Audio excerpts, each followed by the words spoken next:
Welcome to the Taos News Back to School Education Forum. I am Stacy Matlock, and I'm going to take my mask off now. As you see, I do have one with me. I am honored to have with me today Anita Bringus from UNM-Taos. She is the Strategic Support Manager, and Dr. Lillian Torrence, who is our fabulous Superintendent of Taos Municipal Schools. And they're going to just give a brief initial rundown of some of the plans for reopening our schools. We know that a lot of people want to know about that. And we'll be trying to do these every week or two for the next couple of months as things roll out. So we're going to go first to Anita Bringus. Thank you, Stacy, and I'm going to follow the guidelines that the hospital uses and go ahead and remove my mask while I'm speaking as well. Figure the doctors can do it, it's safe for us too. And I do want to recognize and thank Kit Carson Electric Co-op for coordinating the space for us to use while we're distancing safely and providing this opportunity to meet today. Thank you as well to the Taos News, Stacy and your team for coordinating it, and Dr. Torres, it's always a pleasure to be with you, so thank you. So as a strategic support manager, we at UNM-Taos all wear several hats. What that means, it's a combination of a little bit public information officer, a little bit operations manager, and a little bit chief of staff. But essentially I support our campus chancellor and administrative leadership team in strategic initiatives and community collaboratives. I'd like to start, before I get into our campus updates, by reading a statement that was provided by our chancellor, Dr. L Valdez. On behalf of the faculty, staff, and students, I want to thank Taos County, and the Enchanted Circle communities for all the support you have given UNM-Taos over the years, and for the way that you have come together to pull through this pandemic. In a world where stronger, faster, and quicker often reign supreme, we have been reminded that slow and patient, and the strength of community, not the individual, are what pull us through the hardest of times. To that end, I am proud that UNM-Taos is part of today's Back to School Forum and discussion with the esteemed Dr. Torres. And I look forward to the ease that Ms. Anita Bringus, UNM-Taos Strategic Support Manager, will convey all the good things we are doing to continue to serve our students and the northern New Mexico region. With the highest of regards, Dr. L Valdez. So I think his statement really summarizes what I've been saying throughout this whole pandemic, which is that there's no other place and no other team that I'd rather be going through this with. I'm extremely proud of UNM-Taos community, the faculty, staff, and especially the students, and the community at large for pulling together the way that we have. So to start with a little bit of an overview about how UNM-Taos has approached this pandemic since the beginning. In late April and early March, as we were realizing this was not something that was happening elsewhere, that it was happening everywhere, we were constantly listening to the ever-changing news coming in from the World Health Organization, the CDC, and then from in-state, the Higher Education Department, or HED, main campus, who we're grateful to have that partnership with, as they've provided a great deal of guidance and information, especially from the Health Sciences Center, and then of course from the Governor's Office and the State Department of Health. At that time we started having, we moved our weekly to daily administrative team meetings with Chancellor Valdez and all of the directors to try to synthesize and take in and process all the information that was coming in and use that to make best decisions for our students and the community at large. It was as early as March 19th that we decided to close our campus facilities and move all of our operations and instruction to a remote platform. From the moment that we made that decision, campus rallied and came together to make it happen. So operations, essentially all of our operations went to remote, with some exceptions for essential employees, such as facilities that continue the maintenance, cleaning, and several capital projects and construction that we had taking place.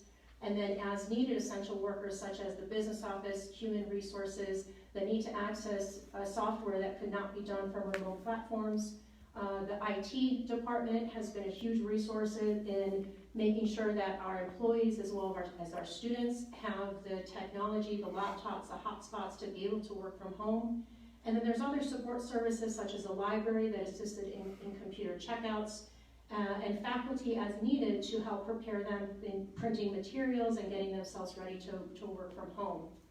We of course practice all of the recommended COVID-safe practices, now known as CSPs. For those staff that were and continue to go into campus on a somewhat regular basis, they do so on a rotating schedule. So we are honoring the distancing and making sure that we do know exactly who is on campus, in what buildings and what spaces, for what duration of time. So in the event that we do have to do contact tracing, we can do so effectively and efficiently. At that time, we also canceled all of our campus events, including the public and private events that we held in our Baton Hall space, which unfortunately meant the cancellation of several weddings and graduation events. It was shortly thereafter that we had to make the difficult challenge of also canceling our in-person graduation ceremony, which made us as heartbroken as our students. And we attempted to make up for that a bit by putting together a virtual graduation ceremony, thanks to support from Razor Sharp Productions. Now, online instruction, what did that look like? As the word of the day seems to be pivoting, and how do we as a campus, as a higher education institution, pivot in a very short notice onto fully online instruction? Well, it was thanks to the hard work and the dedication of our faculty in committing to be able to take what many of them are doing in strictly face-to-face formats, in support with Erin Duddy, who is in our Office of Education and Technology and helps support with our Blackboard Learn, which is our online learning platform, helping to convert all of their instruction and class course materials to that online format. Thank goodness for the support and the guidance from our Dean of Instruction, Dr. Randy Archuleta, and her team of advisors and support staff like Roberta V. Hill, all of her her department chairs and area coordinators. We were able to support our faculty in order to do so.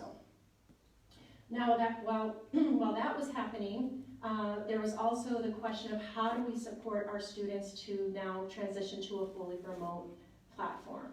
And I think that I speak for education across the country to say that that was a huge challenge, and where the majority of our efforts and energies and commitment lied was to make sure that our students were not falling through the cracks at no fault of their own as we together try to face this pandemic. So again, the campus community pulled together, as well as the community at large, to identify ways that we can continue to support our students as they transfer to online platforms. We identified resources for laptops, hotspots, and tablets, much thanks to several federal grants that we had been able to provide and purchase that equipment. We developed a checkout process in order to be able to get that equipment to our students. I also want to really recognize and thanks and express our gratitude to Kit Carson Electrical Cooperative, because they jumped on it as well, and we had a direct line of contact where we would make a phone call and say, look, we have this list of X many students, here are the ones that have the greatest need, and they would immediately jump into action and make sure that the lines were dropped to those students' homes. Now we are also working with the Taos Education Collaborative to identify 100 hotspots in the community. UNM-Taos Flower Campus and Civic Plaza being two of them, where students from across the community can go to access that Wi-Fi from the parking lot. Now, in addition to while we were supporting students with equipment and hotspots and access to internet, there was also the question of how do we remove all of our student support services, admissions, financial aid, advising, all of those library tutoring online. And through, one of the most amazing things that I've witnessed and experienced is not just the challenges that we face, but how we have looked at those as opportunities to really better serve our students. And I'm sure that Dr. Torres will speak to that as well. So in doing so, our staff really, and faculty as well, really came together to transition all of those additional support services to remote platforms, providing virtual office hours through Zoom and other platforms, transferring office lines to cell phones, and whatever it took.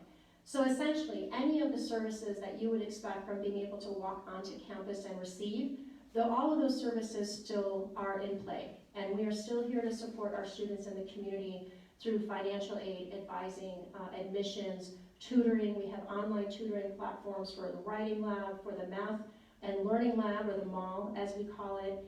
There's virtual office hours and human tutors that will work with you one-on-one. There's also platforms to do group study and peer-to-peer tutoring. So it really has been amazing to witness how creative and innovative the staff and faculty have been to be able to develop these online platforms. In addition to that, we also recognize that through this pandemic, there was support that our students needed that were not necessarily academic supports. So through the work and the support and leadership of our Student Support Services, Nina Gonzalez, the director of that program, she put together what we called a touchpoint team. And so this was an outreach that our staff did above and beyond what the advisors were doing for the academic process and progress.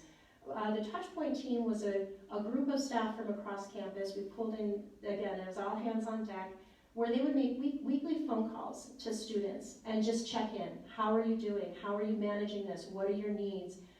Through that, we compiled a list of resources available from throughout the community, from everything from different food programs to mental and emotional health resources to you name it, back to the internet access options. And so there was a weekly check-in to our students that would happen to make sure that not only they were keeping up with their academic studies and how we could support there, but how we could support our students as parents and as children, and as, you know, how they were managing working with their children who were now home from school as well. And I think that really reflects how UNM-Taos exists not only as a higher education institution, but as a community college. And I'm going to keep coming back to the emphasis on community college. One of the other things that we did is through our Student Government Association and our development office, we identified some funds that we could allocate for a Student Government Association emergency grant, where students, and through this touchpoint team, if they had identified a student or a student disclosed to them that they were having trouble paying their electric bills, or had a hard time making sure their tuition was paid for, or having being able to pay for the monthly service for internet, that we were able to distribute some funds to our students through this emergency grant that was not expected to be paid back. Additionally, we really have been leveraging the technology of videos and using YouTube and other platforms to record both live and reusable content for videos. And through that, we've been able to do how-to instructional on how to navigate Blackboard Learn. We also, through our Student Affairs Department, the team there has developed our new student orientation to be a completely online and remote format. And we really have been working hard to make sure that we continue to provide those services as we would in person and in a live face-to-face way. So what does it look like for the fall? So we decided very early on, back in May, around the May 21st or so, in the discussion of what we were going to do for fall and what the environment was looking like. We decided then that we would continue remote instruction through the fall semester, knowing that we were taking a big risk in doing so, knowing that it was a pretty, I think, gutsy decision, but I'm really proud of our leadership team under Dr. Valdez's guidance and support to be able to make that decision with confidence. And in doing so, one of the greatest things that we had was the luxury of time to plan, to prepare, and to communicate, and to make sure that our faculty and our students and our staff were ready to go full force for the fall semester remotely. So what does that look like? Remote operations and instruction will continue. We will continue to enhance those student services supports that I discussed earlier. The Office of Academic Affairs developed and implemented a comprehensive training and professional development for faculty so they can be better prepared for online instruction for the fall term. And not just looking at the technical part of navigating the Blackboard Learn, but also what that looks like for pedagogy and how to engage student when you're looking at them through a screen instead of being able to talk to them in person. Our instruction will be delivered in 5 methods. Essentially, the top 3 broader delivery methods will be 100% online, which means it's asynchronous. You can access the course material at any time. So if you're a night owl, 10 o'clock at night or 3 o'clock in the morning, or if you've got kids that you're helping with dinner and homework during the evening, you have the flexibility of accessing those online classes at any time. There still are deadlines that you have to meet, and there still is some engagement through online chat and threads on that online format. But it's a very flexible means of being able to continue classes. The second way we're offering classes is through remote instruction. And that is what many of us have seen, where you still have a set meeting day and time. So for example, we use a block schedule. An example would be Tuesdays and Thursdays, 12 to 2:30. You're expected to be on your computer, log in mostly through formats like Zoom or other similar ones. And you have that, you're with the instructor and the other students, you're engaging through that Zoom format. On the remote format, there is both a scheduled and arranged, so some of them may be during those set block schedule times, and other times it might be you won't have a set meeting time, but your teacher might request a meeting with you or a specific class time to check in or touch base. The third format, and this we really spend a lot of time thinking about and what it would look like and what the risk versus benefit, and that's the face-to-face courses. Now, at the beginning, our initial intent was not to provide any face-to-face courses. However, because of the needs to support students and the community into the workforce, and as well as to support students to make sure that they're finishing the coursework that they're required to for their degree attainment, we did decide that we would offer a select few courses in the areas of career technical education and the workforce development courses, and in some of the science and health courses that do require the lab hours or the practicum work.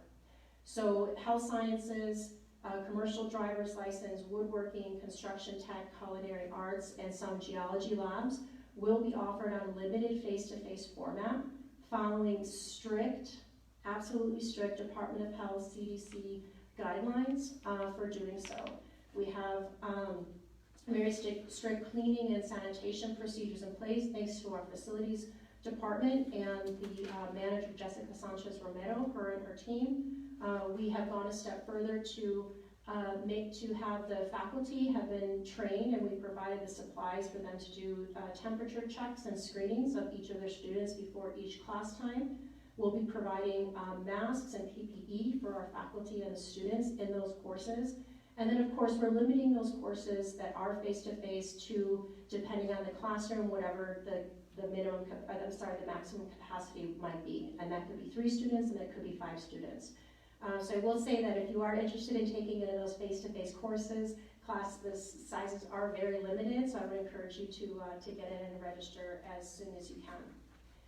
I'm very happy to report that in spite of all this, our fall enrollment for 2020 semester is 11% up from fall 2019, which is very, very encouraging. On the flip side, the credit hours are a little bit down, and to us that speaks to more students are coming and taking courses, but they might not be taking the full course load.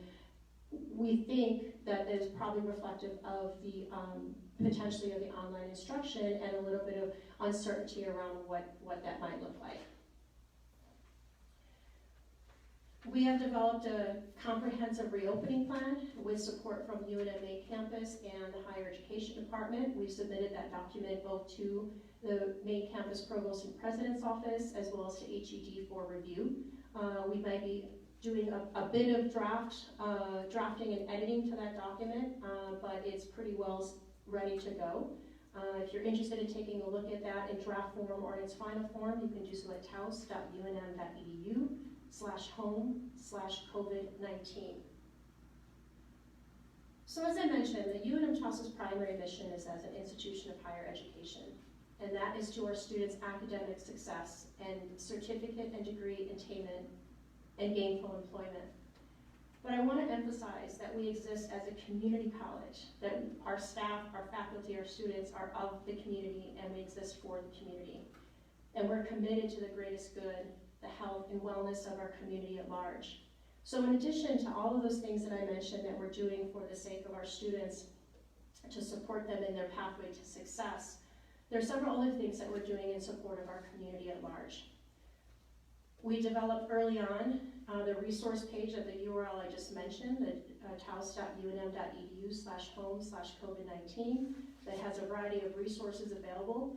including the remote services that I had mentioned, government resources and information on COVID-19, community and business resources. We do regular campus updates through our campus listserv and through our Facebook page to make sure that we want to keep our students and the community at large informed on how things are going and our plans to reopen. Additionally, support to the greater community. Very early on, we were contacted by Holy Cross Medical Center with some needs that they had, also being very proactive, and I want to commend them for their work during this whole time to identify some space that potentially could be used for a backup facility. So working with our nursing program, Melissa Offenhart's our nursing director, we were able to donate PPE, masks, gloves, and shields. We were able to loan some beds from our nursing program, and we also have assisted with some 3D printing of shields and things of that nature. We're also very excited to be able to support Dr. Torrence and some of the ads that she did through the Taos News to communicate also to the greater community and family and things that were happening as they were. We supported the Little Free Food Pantry that exists throughout the community. We had several staff that made masks for both Holy Cross Medical Center and for other organizations throughout the community. Additionally, we have a great deal of support to our local business community and our mission to support workforce and economic development through support to the Taos County Chamber of Commerce, the Taos Entrepreneurial Network, Taos Main Street, Taos Hive, the Small Business Development Center, and the work that we do with the Enchanted Circle community organizations active in disaster to identify and meet the unmet needs in the community. So I think I'll pause there. Stacy, that's a lot to digest. I think we're going to do some open up to questions later, but I think that provides a pretty general, broad overview of where UNM-Taos is at and where we look to be in the fall term, which starts August 17th. So you've got about 3 weeks to register. Thank you, Anita, so much. That was very helpful, I think, to a lot of people interested in what UNM-Taos is doing. And now we're going to turn it over to Dr. Lillian Torrence, who manages, well, gosh, I can't remember now. She told me at one point something like 5,000 students, is that correct? In grades K through 12 and a couple of hundred staff. She's going to be outlining briefly the back to school plans for each grade and how teachers are preparing to teach online, which I'm sure for most of them, they didn't learn that in their education college necessarily, not how to do it full time. So Dr. Torrence. Thank you, Stacy.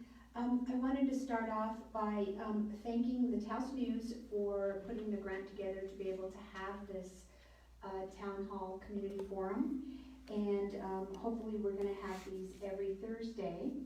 And so we will give you week-to-week updates, which will be really nice to have because things change on a daily basis. So what our school board really wants to do is have everyone's voice considered before making their decision on when we will actually start with the hybrid model. Our first day of school is Thursday, August the 13th, and we will start with the remote model. With the remote model, we don't have any students in the building, but all students are learning, and that means that they are online. So the teachers have been working on preparing since mid-May and training to use our Canvas platform. And we began around mid-May with about 7 teachers, a consultant, and Ms. Sandoval, our assistant superintendent in charge of curriculum. And they have been working on a remote learning program, and it is almost finished. It's been a lot of work, and I want to thank them so much for all the hours they have put in. Our Taos Schools online learning model maintains the same high quality of instruction from teachers using the district's adopted curriculum, state content standards, and interventions for students needing additional help. Parent and teacher partnership, communication, and commitment is essential for this model. Students in this model will learn remotely from home and be connected through our district-issued laptops and iPads for daily instruction and feedback. This is a program that is very unique. The Public Education Department has begun to look at the Canvas platform. The Canvas platform is used by many colleges and universities. And so about 3 years ago, we started using this with our high school so that students would be used to the Canvas platform. Since mid-May, the Canvas platform has been put together by these teachers, and it runs K through 12. So with this program, we just began working with PED, and this was presented a couple of days ago to the Public Education Department, and they were so amazed with this program that they have actually asked our teachers and Ms. Sandoval to train everyone statewide. So this is huge for us because this is an incredible amount of work that they have done, and so of course they will get paid for it, but they will help the rest of the state. And this is a program that is incredible, and there's nothing like face-to-face teaching, and we all know that. But since we can't do face-to-face, we have customized this to our curriculum, and it is an amazing program, and I'm very proud of the teachers and Ms. Sandoval, who have put in a lot of hours to put this together. So this is not the same program as we had in the spring. In the spring, we had 24 hours to put together something for 6 weeks. And so it's a very different kind of program. In the spring, it was an emergency situation, and now that we've had time to actually develop something, this program will work from K through 12. One of the things that we are continuing to have as a priority is the safety of our students and staff. It's very important that we stay calm, we stay aware, and mainly stay focused on safety. We love our Canvas program and we're really working hard for it, but safety is so important. So right now we have a CDC checklist of 120 safety items, and some of those were actually, I think last Thursday in your newspaper, Stacy, about some of the things that we're doing. We still have a ways to go. We're still working and waiting for our back orders of some of our items that we feel are necessary before we would even think about going to the hybrid model. So we really are looking at safety as the priority. We want to make sure that teachers feel comfortable and students feel comfortable. Now, we did survey the parents and let them decide if they wanted to stay with the remote model, which is the online distance learning, for their entire year, or if they wanted the hybrid model, which would mean 1 day of school for their child. We also surveyed the staff to see if they wanted to do distance learning or if they wanted to go in with the face-to-face model. So it's amazing how each of the parents and the staff have their preferences, and so we're really working to accommodate all parents and staff with that. So it's going to take a little bit of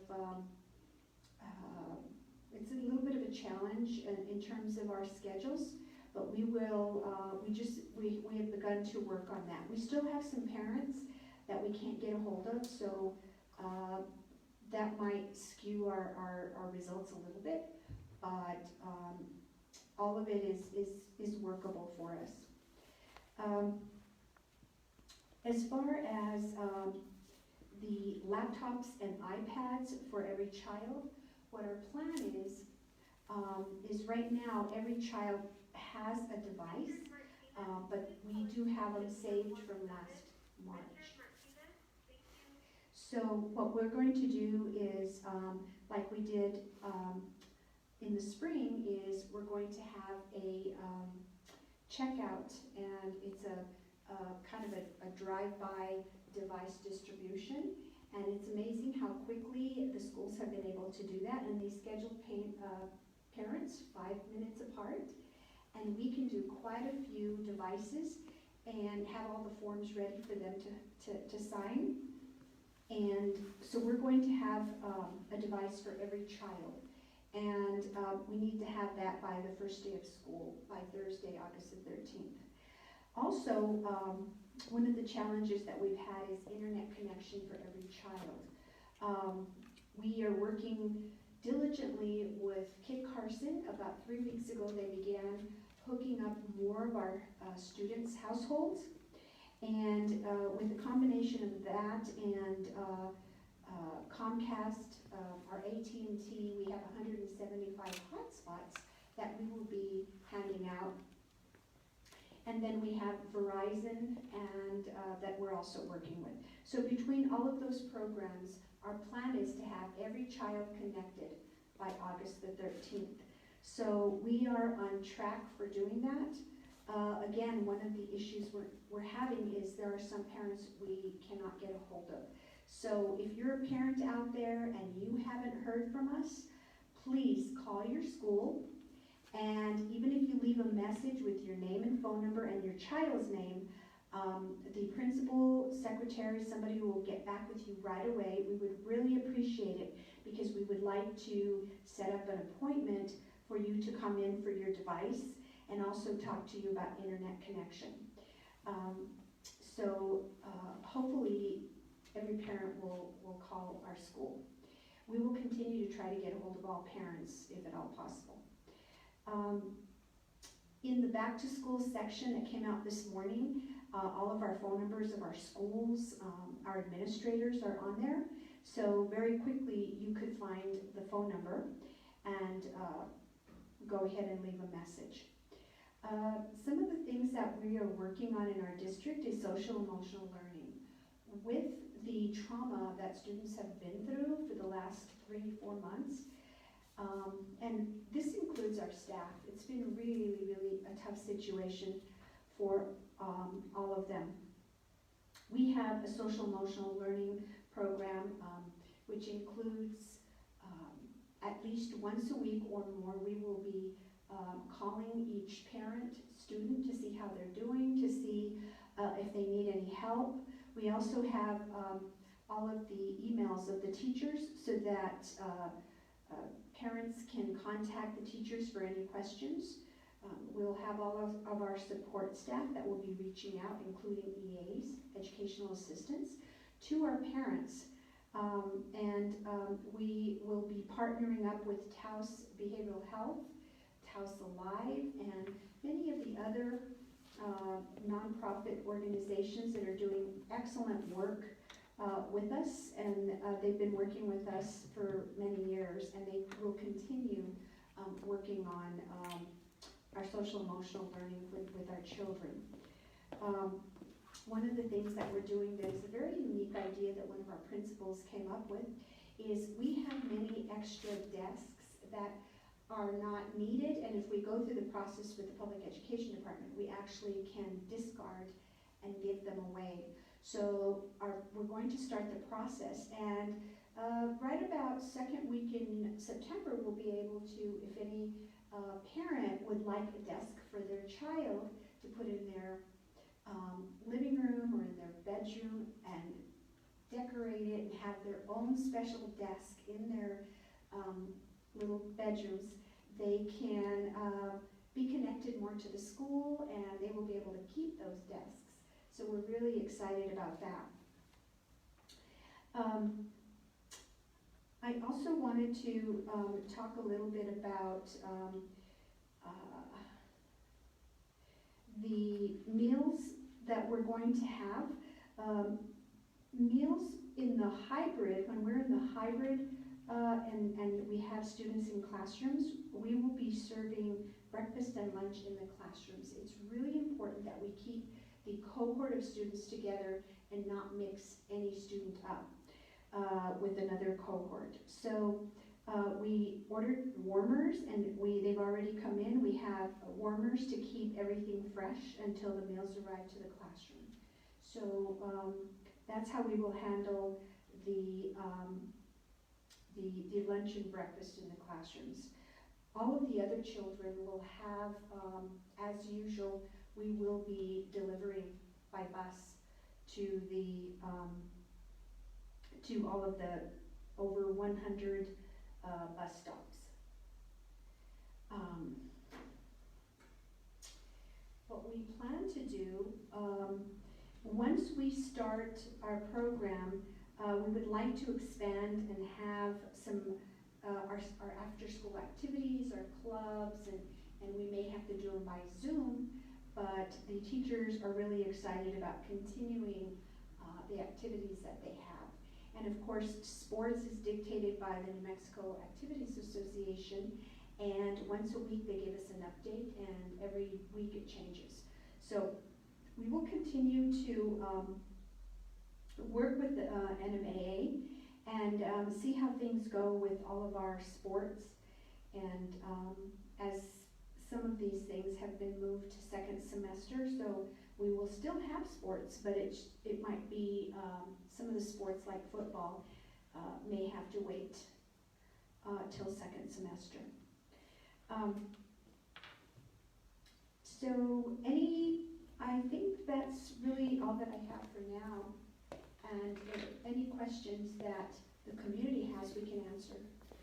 Yes, Dr. Torres, thank you so much for that. I'm sure that was very useful information for many of the parents. If any of you do have a question for either Anita or for Dr. Torres, you can post it to the Facebook live stream as a comment right now. You can also text it to 505-470-9843. And sorry, I think I need to drink some water.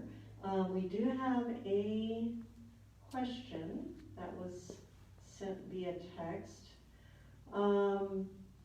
So I suppose this would be, well, really for you, Dr. Torres, since there is still some discussion of having a hybrid model at some point down the road and having kids in classroom. This listener says, my question is, why can't the school board cancel in-classroom classes until after the new year? There's always a virus that goes around school when kids go back to school, plus the flu virus is just around the corner, along with dealing with the coronavirus. It just seems dangerous for our children at this time to send them back to school too soon. And you are so right about that. Those are things that do and are happening and very likely will happen. I think what the school board's trying to look at right now is there's a Town of Taos letter that's asking that maybe we wait until the 9 weeks on October the 8th. We have many parents that want to open in 2 weeks. We have some that agree with the September the 8th. The governor will be, in the next week or two, giving us an update. Right now, she wants us to go until September the 8th, which is what we had already decided to do. But in the next week or two, she may say, no, let's wait for 9 weeks. Or she may say, let's wait till January. We don't know, and I think a lot of it depends on how the R factor is in New Mexico in terms of how many cases and how we're doing with wearing masks, because a lot of it is about wearing the masks. When we don't wear the masks, the cases go up. Another factor is how many cases we have in Taos. The third factor is how many cases we have amongst our employees and our district right now. So if you put all of that together, it gives you a lot of information. And I'm sure that the school board will be looking at all of those items in order to make a determination. But by Monday, it could be different. So, I really don't have an answer now as to when we will open, other than, September the 8th is when we were supposed to. There's so many things that can happen in the next week or two, but for right now, that's where we're at. Will it be different? I think it will, I just don't know how. I don't know how different it will be, but I know it won't be the same. You don't have a crystal ball. No, darn it. So we are getting just a couple of questions. We'll just go a couple more minutes. Let's see, I think this first one is for you also, Dr. Torres. If and when you do go back to class, and actually this goes to the meal issue, even while kids are learning remotely, you're still trying to provide food to those who need it. And so this question says, are school meals going to be individually packaged, or will teachers serve onto paper plates? And I think that means if the kids are in class. I think it's going to be grab and go no matter what. So there'll be grab and go meals that are very healthy, and overall, so far, Ms. Martinez has gotten nothing but praise on the meals and the taste of the meals and how delicious they are. She really wants to keep that quality up. And so with the grab and go, our cooks really love our children, and they do everything they can to do the best and provide the best meal possible. So that will continue, Okay. as far as we know. I think the next two questions really go to once kids are actually physically back in the class, and so I think we'll hold on to those. And we appreciate the questions because since we'll be doing this again next Thursday, same time, same place, 2 o'clock, please join us. And Anita, is there anything else you'd like to add? Thank you, Stacy. There are a couple additional resources that I'd like to share with the community, both for the community at large and education specific. Let me take off so you can hear me a bit better. So first, I mentioned briefly the EC COED. I want to bring your attention to a website that has a great deal of resources and information for the community. That is ecmutualaidhub.org, ecmutualaidhub.org. That's information that the EC COED has been compiling with a great deal of community support and resources. Within a month, that will change to a much easier URL to remember, eccoed.org. But in the meantime, you'll check the ecmutualaidhub.org. Additionally, I encourage you to check out Taos Connects. This is a volunteer hub that was also came out of work from the EC COED with support from the Taos Community Foundation and the Lower Foundation. And this is a place to match what needs and what offers there are in the community as they relate directly to COVID-19 needs or just general community needs. So you can go in and post a specific need that you have or a specific offer that you have. Secondly, I want to share that the Taos Pueblo, UNM-Taos is working with the Taos Pueblo Education and Training Division to host a drive-through back-to-school event with guidance and support and oversight from the Taos Pueblo Emergency Management Department. That will be held on August 17th at the casino parking lot, where we'll be providing information on the fall semester for all ages, as well as other community support resources. I also want to share a really great, another example of the community coming together. Upgrade Taos Computer Solutions is hosting a community computer drive where they're asking for donations of old laptops, desktops, tablets, whatever kind of devices that you have. If you bring them into Upgrade Taos, they will clean them, strip them, refurbish them, and then turn them back and donate them to school-age children in the community. We'll see you back here next week. If you have any questions in the meantime, you're free to reach me at taos@unm.edu. Again, that's taos@unm.edu. And I hope that Stacy will mention that today's also the launch of our Back to School publication. Will you talk about that a bit before we wrap? Yes, and Thank you. Dr. Torres has one more thing. I just wanted to say a quick thank you to the Taos Community Foundation who paid for our summer transportation, and we were able to get our lunches out and breakfasts because of them. Also, the Taos School Zone has helped us so much with our community schools project, and that about 2 days ago we found out that we are going to get the community schools after all, so we're very excited about that. And then also Kit Carson for all their hard work, and also helping us to hook up all of our internet connections. And lastly, the community out there helping us with cloth masks.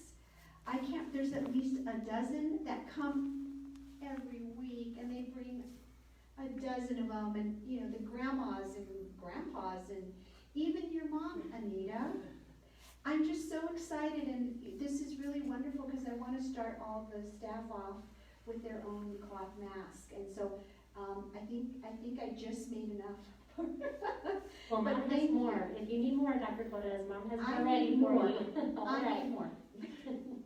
All right, you heard it from Dr. Torres and Anita, more cloth masks. If any of you are budding seamstresses, and those of you who are kids stuck at home, maybe you can get your abuelas to teach you, or your abuelos to teach you how to use the sewing machine and help make cloth masks for your teachers. They would love that. Thank you all so very much for joining us today, and we will see you back here next week. We thank Kit Carson Electric Cooperative for the use of this lovely room, and for helping us get set up. And we please do look in the Taos News this week for our back to school issue. It is chock full of information and numbers and websites for UNM-Taos and Taos Schools. And there's a whole article in there about the community schools grants and what community schools are. And those include Enos Garcia, Peñasco High School, Vista Grande, and IB International. So we look forward to seeing you here again next week, and please come prepared with some questions you'd like to ask. We will be having other guests on periodically. There are some charter schools out there we will be inviting, and early childhood education. Thank you all. Have a great day. Thank you, Stacy. Thank you, Dr. Torres. Nice job, guys.